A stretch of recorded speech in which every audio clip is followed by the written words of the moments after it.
आज के इस आधुनिकता और भागदौड़ के जीवन में जो समय हमें अपनी इम्यूनिटी और लाइफस्टाइल को बेहतर बनाने के लिए लगाना चाहिए, हम उसमें भी कटौती करके उसे बचाने का प्रयास करते हैं। इस प्रकार एक समय ऐसा भी आता है जब वही बचाया हुआ समय हमें लगातार अस्पतालों के चक्कर और इनके आईसीयू में गुजारना पड़ता है। मर्जी है आपकी, निर्णय है आपका। आखिर आपका समय, शरीर, परिवार, स्वास्थ्य और आपके मेहनत की कमाई है आपकी। इसके लिए स्वतंत्रता है पूरी तरह से आपकी। जिस दिशा में चाहें इसे लगाएं। जाने कहाँ गए वो दिन,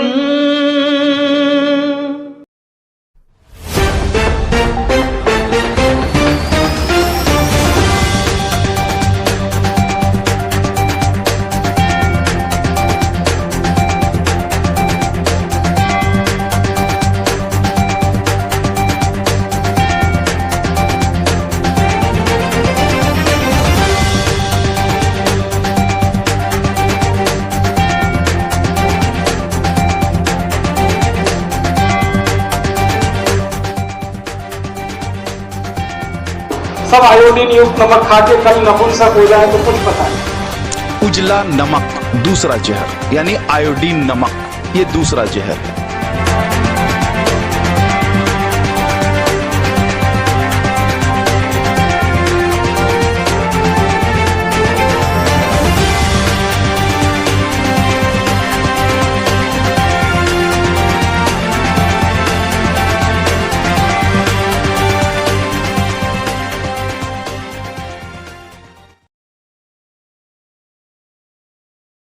ये नमक जहरीला होता है।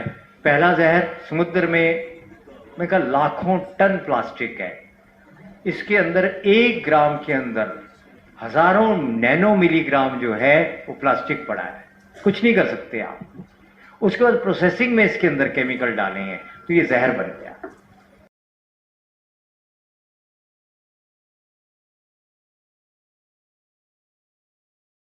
कैसे कैसे लूटते हैं आपको। और एक उदाहरण, नमक बनता है 15 पैसे किलो में, आपको बेचते हैं 7 रुपए किलो में। आपको मालूम है 15 पैसे किलो की चीज आप 7 रुपए किलो में खाएं।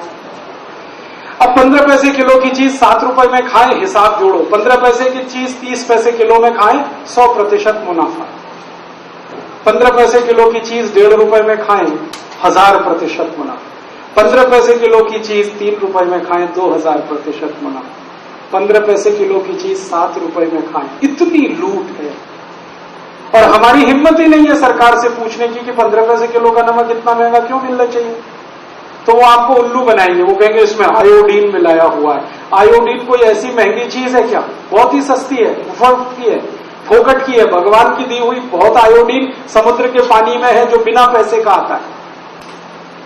तो फिर इतना महंगा क्यों? ये महंगा इसलिए है कि नमक के खेल में विदेशी कंपनियों को लाइसेंस दिए सरकार ने। जो नमक के लिए महात्मा गांधी ने इस देश में सत्याग्रह किया था कि अंग्रेजों का नमक हम नहीं खाएंगे, उस महात्मा गांधी के देश में अब विदेशी नमक बिक रहा है। लुट रहे हैं हम। और ये नमक हमको पता नहीं क्या बनाएगा, हमें नहीं मालूम। सब आयोडीन युक्त नमक खा के कल नपुंसक हो जाए तो कुछ पता नहीं। क्योंकि दुनिया में आपको गंभीर बात कर रहा हूं, 56 दुनिया के देशों ने आयोडीन युक्त नमक 40 साल पहले बैन कर दिया। आपने बिकता नहीं। अमेरिका में नहीं है, जर्मनी में नहीं है, फ्रांस में नहीं है, डेनमार्क में नहीं है, नॉर्वे में नहीं है, स्वीडन में नहीं। उन देशों में आयोडीन युक्त नमक नहीं बिक रहा, यहीं बेचा जा रहा और जबरदस्ती सबको खिलाया। एक बार डेनमार्क की एक वेबसाइट मुझे मिली, वहां की सरकार की। मैंने उनको एक सवाल डाला, उनको पूछा कि आपके देश में आयोडीन युक्त नमक बिकता? उन्होंने कहा नहीं बिकता। क्यों? उन्होंने कहा 1956 में हमने बैन कर दिया। क्यों? तो उन्होंने कहा हमने शुरू में आयोडीन युक्त नमक खिलाया। 1940 से 1956 डेनमार्क में अधिकांश लोग नपुंसक हो गए। जनसंख्या इतनी कम हो गई कि उस देश के खत्म होने का खतरा पैदा हो गया। तब उन वैज्ञानिकों ने कहा कि आयोडीन युक्त नमक बंद कराओ, तो बंद कर दिया। अब वो यहां पे चालू कर दिया। आप सब खा रहे हैं, पता नहीं भविष्य में क्या हो। लुट भी रहे हैं, अपने शरीर की भी बर्बादी कर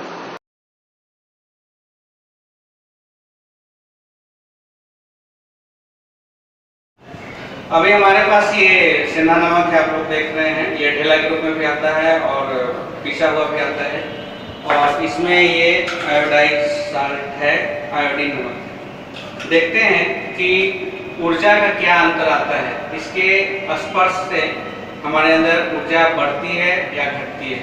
अगर बढ़ती है तो वो चीज़ हम लोग इस्तेमाल कर सकते हैं, करना चाहिए, और अगर घटती है तो नहीं करना चाहिए।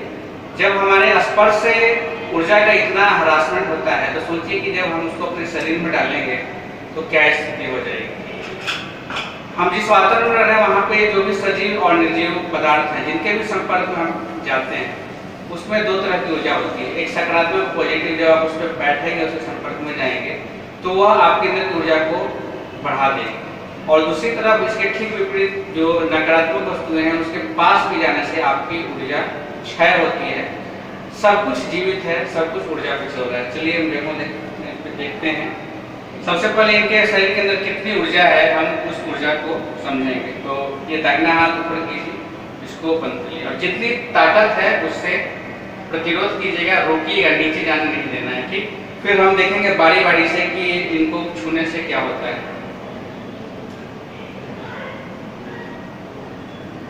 काफी ऊर्जा है इनके अंदर अभी। हाँ, तो अब देखते हैं कि नमक के संपर्क से क्या होता है। दोनों हाथों में ले लीजिए हम के लिए।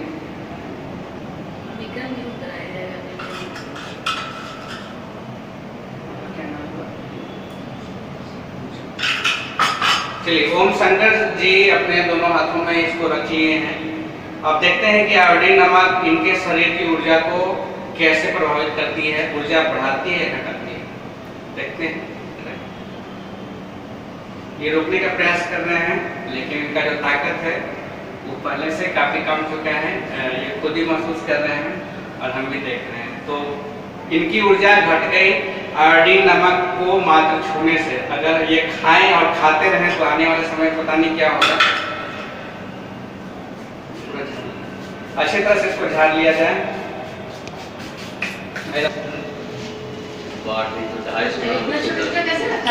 ये अब जो है सेंधा नमक के साथ में रख लीजिए, और ये छोटा वाला इसमें। अब देखते हैं कि सेंधा नमक के प्रभाव से इनके शरीर के अंदर जो ऊर्जा क्षय हो गई थी, कितना घटा, कितना बढ़ा, क्या स्थिति है। एक खांसी तो नहीं हो रहा है, दूसरा हाथ में लगा देंगे हम। अभी भी नहीं हो रहा, लटकना पड़ेगा, लगता है। तुरंत ताकत आ गई उनको नमक से। तो ये स्थिति है, रख दीजिए इस पे। अच्छा, इसमें आयोडीन होता है क्योंकि हमारे शरीर को आयोडीन करेंगे वो कहाँ से मिलता है, और आप लोग ले रहे हैं, सब लोग आयोडीन थोड़ा सा दाल ले लीजिएगा, उसके अंदर कुछ मात्रा में आयोडीन मिल जाएगा। कभी दाल आप खाते हैं, हम खाते हैं, हरी साग भाजियों के अंदर ही कुछ मात्रा में आयोडीन कोई ऐसा तो नहीं है कि अगर वो आपको केवल आयोडाइज साल्ट से ही मिलेगा। प्रकृति में सूक्ष्म मात्रा में, आप हम लोग मैदानी इलाके में रहते हैं, आपका जो है आपको साग भाजी के अंदर आयोडीन की मात्रा जितनी रिक्वायरमेंट है उतना आपको मिल जाता है। दाल खा लेते हैं कटोरी, उससे की मात्रा मिल जाती है। और अभी जितना एडवर्टाइजमेंट है टीवी के ऊपर कि आयोडाइज नमक महंगा हो जाता है, अगर आपके शरीर में आयोडीन की मात्रा बढ़ गई तो क्या होगा, कोई नहीं बताते हैं। उसका रिजल्ट इनफर्टिलिटी की तरफ बढ़ना होता है, नपुंसकता की तरफ। लो आयोडीन की वजह से अगर महंगा हो सकता है, तो ओवर आयोडीन की वजह से इनफर्टिलिटी की समस्या आपकी आएगी, चाहे स्त्री हो चाहे। ठीक है, तो उसकी जरूरत नहीं है। आयोडीन आपको थोड़े से कटोरी दाल से मिल जाता है।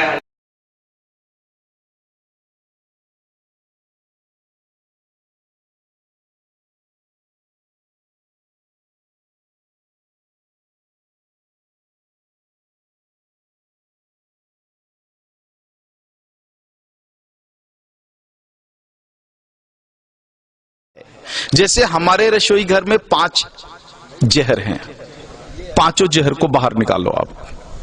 केवल डायबिटीज नहीं, आपके जीवन के सारे रोग खत्म हो जाएंगे।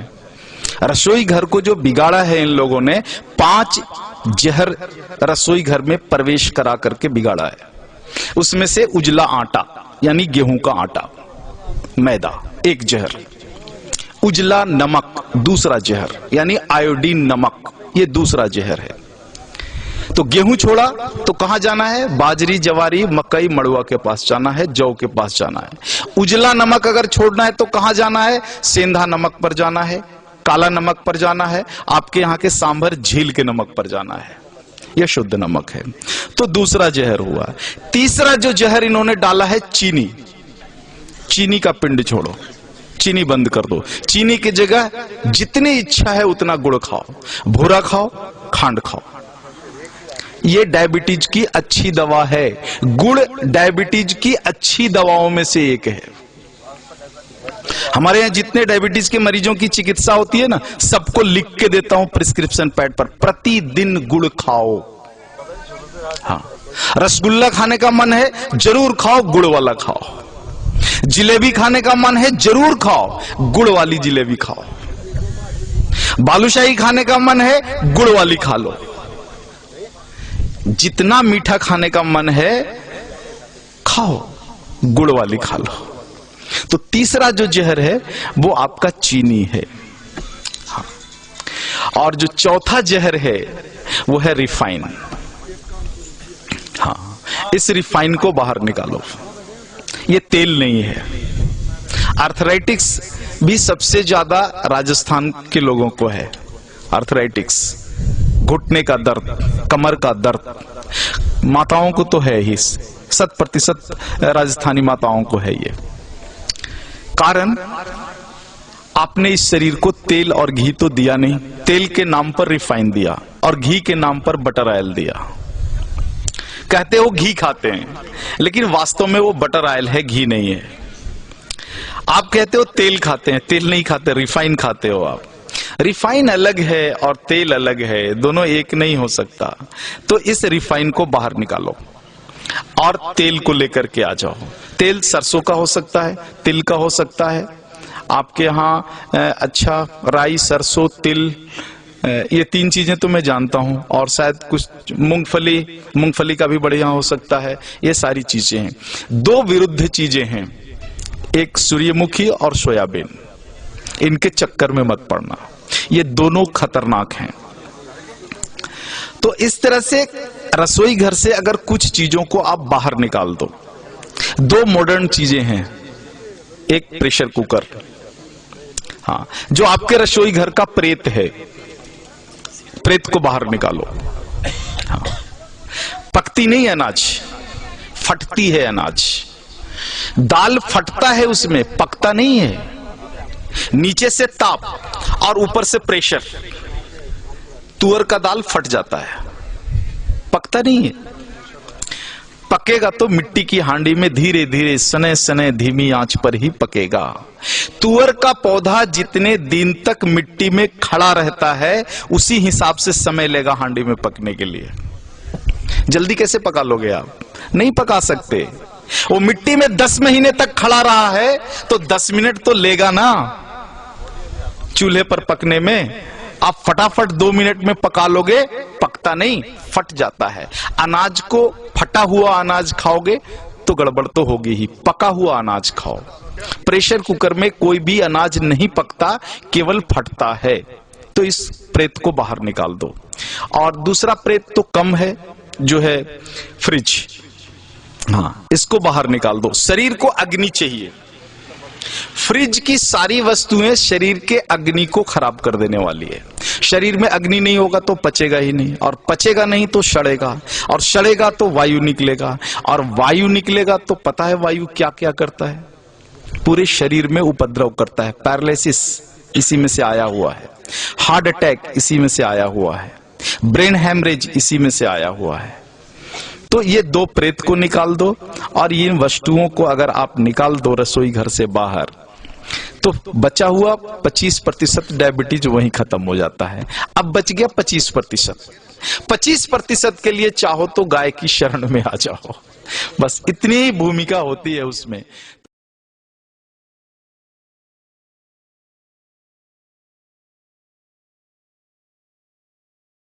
इसमें ऐसा भी होता है क्या नटू भाई की क्वालिटी की ये ज्यादा अच्छी क्वालिटी का, ये कम अच्छी, ऐसा कुछ रहता है कि जैसे बाजार में कोई नमक थोड़ा महंगा मिलता है, कोई थोड़ा सस्ता मिलता है? इसमें इसको रिफाइंड नमक बोलते हैं, बराबर। इससे फ्री फ्लो जो होता है इससे महंगा मिलता है। फ्री फ्लो, हाँ, वो जर्र से गिरा जा रहा है, वो इससे महंगा मिलता है। नमक आता था एक जर्र से गिरा जा रहा है। हाँ, पहले वो चिपकता था, अब चिपकता कम है, दानेदार रहता है। उसके लिए क्या करना पड़ता है? उसका प्रोसेस अलग है, वो उसमें अलग प्रोसेस आता है। उसमें अलग प्रोसेस। हाँ, वो उसको क्या है, एफएफ करने के लिए एंटी कैकिंग एजेंट डालना पड़ता है वो। हाँ, पर वो बॉडी के लिए वेरी हार्मफुल है। जैसे तो वो जो जर्रे से नमक गिरा जा रहा है वो नहीं खाना चाहिए। ये नमक आप जो फैक्ट्री में देख रहे हैं ना, सेहत के लिए सबसे अच्छा है। और आपने बोला ना कि बीपी या वो, पर ऐसा है कि सबसे मिनिमम सोडियम नमक में, ये नमक में होता है। तो आपको ये नमक खाने से बीपी का इतना प्रॉब्लम नहीं है जितना वो फ्री फ्लो खाने से ज़्यादा, क्योंकि इस और एक ये नमक है मेरे पास, आयोडाइड साल्ट। सरकार का मतलब होता है आईएएस ऑफिसर, उसको कितना पता है देश और समाज का? सबसे कम अगर पता है तो उसी को पता है। माना इंटेलिजेंट वो बहुत है, मगर उसको पता क्या है? प्रोग्रामिंग है उसकी हुई भी एक खास तरह की, जो डॉक्टर को पता ही कितने नोट मैंने खा। हाँ, वो भी ठीक बात है। लो जी, निकालो ये नमक। अब ये नमक देखिए, आयोडाइड साल्ट आपके लिए कितना अच्छा या बुरा है, इसका असर देख लेते हैं। ये नमक इन्होंने हाथ में ले लिया, अब हाथ सीधा करिए, ये देखिए, ये, अरे नहीं, 2 ही उंगलियां काफी हैं। ये लीजिए, खत्म। और यही अगर सेंधा नमक होता है, इनकी ताकत मल्टीप्लाई होती है, क्योंकि उसमें 94 से ज्यादा खनिज पदार्थ हैं। आपका बीपी बढ़ा हुआ है, इस नमक को पानी में घोलो कांच के गिलास में और पिला दो। आदमी हो सकता है मर जाए, ब्रेन स्ट्रोक हो जाए। सेंधा नमक घोलो और पिला दो, 5 मिनट बाद बीपी देखो नीचे आ गया। क्यों? ये जहर को शरीर के अंदर पकड़ कर रोक कर रखता है आपका थैली का नमक। बाकी सब फ्रॉड है, बाहर से आ रहे हैं झूठे पेपर। सेंधा भी है, सेंधा नमक भाई साहब अपने पास है जी, वो बड़ा सामने पड़ा, लाओ ना जी। अरे वाह, फिर तो कंफर्म हो जाएगा। और सेंधा नमक क्या करता है? जहर को बाहर फेंक देता है। नहीं, आप बीमार कैसे रहेंगे फिर? तो आपको बीमार बनाने की जो योजनाबद्ध प्रयास है, उसमें ये नमक बहुत बड़ी भूमिका है। आपको जितने केमिकल आपको खिलाए, ये नमक खिलाया तो फिर वो किडनी बाहर नहीं निकालती, लीवर बाहर नहीं निकालता। यही तो करना है। 130 करोड़ लोग बीमार कर दो, फिर उनसे पैसे कमाओ। ये सेंधा नमक, ये सेंधा नमक यहाँ पे है, ये देखिए, पूरे हाथ से दबा रहा हूं। जमीन आसमान का फर्क है। इसको छूने से ताकत आई तो खाने से नहीं आएगी। आप थके हुए हैं, आधा चम्मच कांच के गिलास में पानी घोल के पी जाओ, ताकत आ जाएगी तुरंत। चलिए, हाथ सीधा, जल्दी से ऐसे, थोड़ा नजदीक। ठीक है, आपकी विल पावर अच्छी खासी है, जिद्दी है आपको अपने बात के। जिस बात पे अड़ गए सो अड़ गए, करो। अब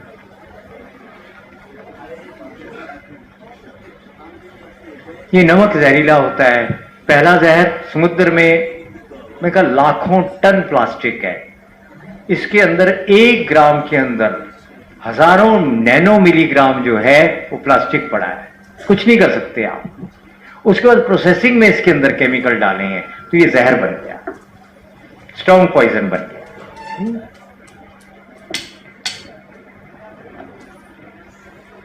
ये और इसका काम क्या है? वो जो मैंने आपको शुरू में कहा था, किडनी फेल क्यों होती है? किडनी लीवर का काम है जितने जहर शरीर में गए सबको बाहर फेंक देना, ठीक है? और उस काम को रोकने का काम कौन करता है? ये आपका टाटा नमक जहर को बाहर नहीं जाने देता। प्रेशर कहां आता है? किडनी के ऊपर। इसलिए किडनी फेल हो रही हैं। जो आपका ये नमक है, पोटेशियम क्लोराइड, 97 खनिज पदार्थ हैं इसमें, टॉनिक है ये। बढ़ा हुआ है ब्लड प्रेशर आपका, घटा हुआ है, आधा चम्मच कांच के गिलास में घोलो, पी जाओ, बीपी नॉर्मल आएगा। वो नमक पी जाओ, मर जाओगे, हार्ट अटैक होगा, ब्रेन स्ट्रोक होगा, पैरालिसिस होगा। तो जहर को अंदर रोकने का काम कर रहा है आपका टाटा नमक। भारत का स्वास्थ्य या भारत की बीमारी? नारे लगाने से गोरा काला और काला गोरा नहीं होता, सच झूठ और झूठ सच नहीं हो जाता। स्लोगन, केवल स्लोगन, सच कुछ नहीं। चलिए करिए हाथ सीधा।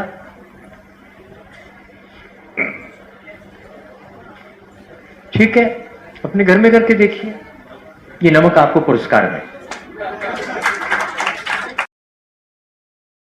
भारत में हजारों वर्षों से चलने वाली गुरुकुलीय परंपरा में इतनी बड़ी विशेषता थी कि राजा भी उसी गुरुकुल परंपरा से पढ़कर बाहर निकले होते थे।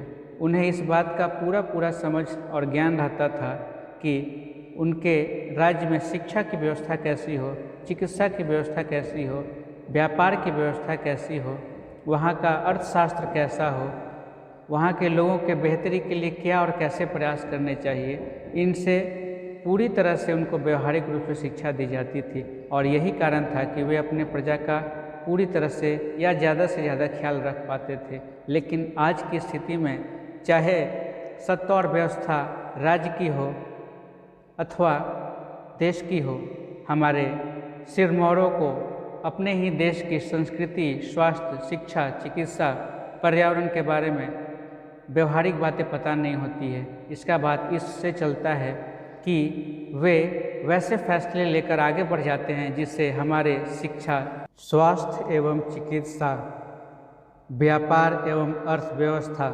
सामाजिकता, पर्यावरण, सांस्कृतिक इत्यादि को गंभीर और घातक परिणाम झेलने पड़ते हैं।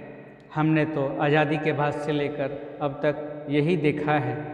जब आपको अपने देशवासियों के कल्याण और भले की समझ ही नहीं तो आप देशवासियों को इतनी प्रताड़ना का शिकार करने के लिए व्यवस्था में बैठते ही क्यों हैं? पहले योग्यता हासिल करो, तब फिर व्यवस्था में बैठो और देशवासियों का, जनता का कल्याण करो। जय हिंद, वंदे मातरम।